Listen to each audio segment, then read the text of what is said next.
Good afternoon, everybody. It's a really pleasure to be here at the United Nations Security Council, and I'm also very happy that we have the Team Europe here. So really, you can see that we work all very well together. The world is more dangerous now than it has ever been since the Cold War. From Russia's war against Ukraine to conflicts in the Middle East and the crisis in the Democratic Republic of Congo, global security is eroding fast. But this is precisely why the United Nations is needed.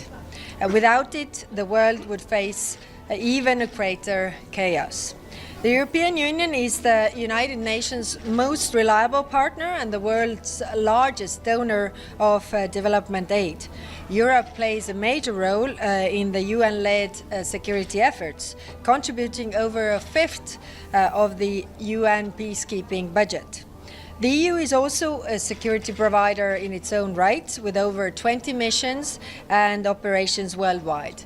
From Gaza to Sudan, our organizations work side by side to bring stability, provide aid, and support political solutions. Today, we discussed the situation in the Middle East. In Syria, the path to stability remains fraught, as the recent shocking violence has underscored. I call on all sides to seek peaceful solutions and to overcome the spiral of violence. The EU supports an inclusive transition and economic recovery. And next week, the European Union will host a donors conference aimed at generating much-needed financial support for Syria's reconstruction. In Gaza, the ceasefire is under strain. It is critical that both sides uphold their commitments and that Phase 2 talks succeed. Humanitarian aid and services should not be politicized. The EU welcomes the Arab Recovery Plan, and we look forward to discussing it further with our partners. As the region moves on to rebuild, the two-state solution remains the only path to sustainable peace.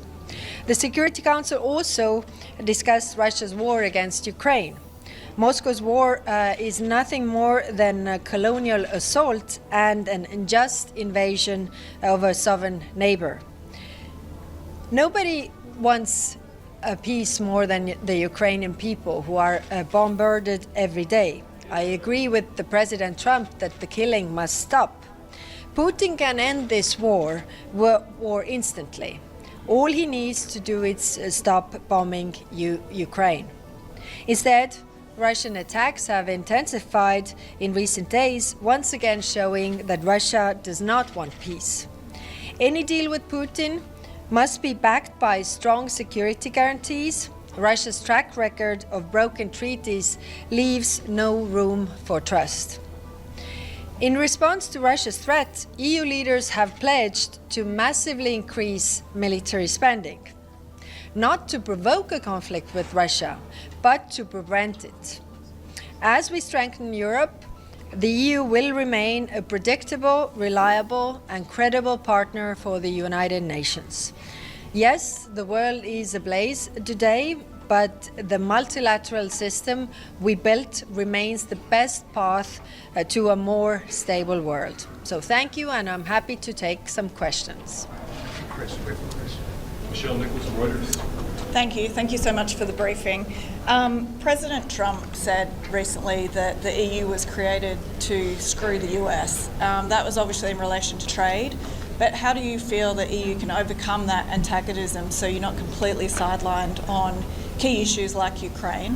And on that note, have you had any kind of readout from your Ukrainian counterparts on how the talks went today in Riyadh?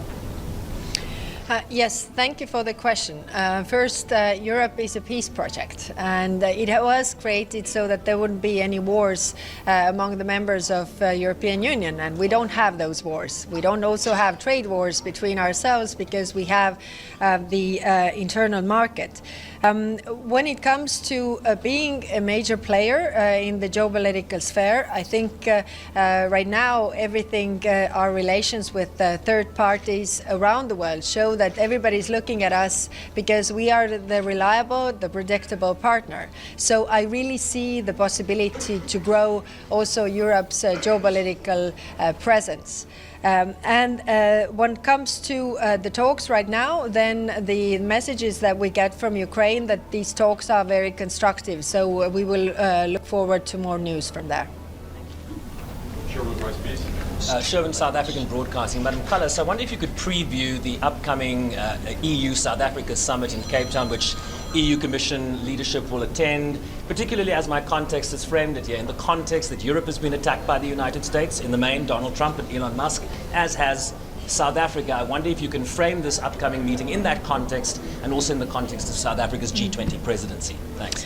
Yes, South Africa's G20 presidency is built on sustainability and equality for all. These are the basic principles also of European Union.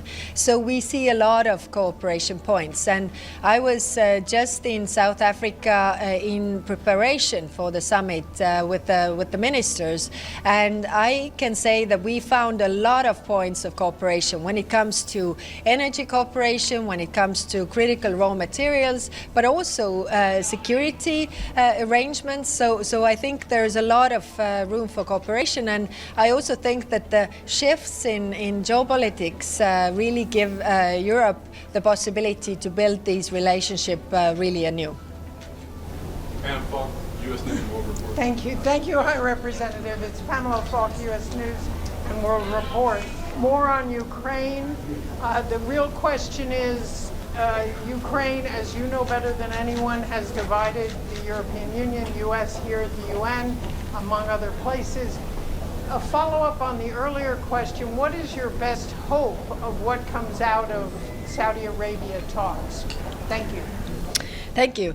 First, in Europe, we have been very united on our response and support to Ukraine. And that is actually, considering that we are 27 countries, we have been able to keep this, and I think it's very important because our strength is unity, really. When it comes to talks, I think everybody is looking forward to peace that lasts, peace that ends the human suffering. So we are willing to work for such kind of solutions. We also know that there has to be accountability for the crimes committed. Also, we are here today in the United Nations and the United Nations Charter, which is a very, very good document of universal principles. But there also has to be a response if somebody, violates those principles. And therefore, I think, it is in our interest, together with our like-minded partners all across the world, that the UN Charter is still applicable. Thank you. Middle East. One more. Okay. From the Middle East. Nabil. Yes. Nabil Abisab, Al Arabi TV station. So you talked about the Arab plan for Gaza. What are the areas that you think you can work with the Arab group on Gaza? And do you have benchmarks? You have maybe time frame to the process? Are you planning to start funding any projects anytime soon? Mm-hmm. Yes, thank you.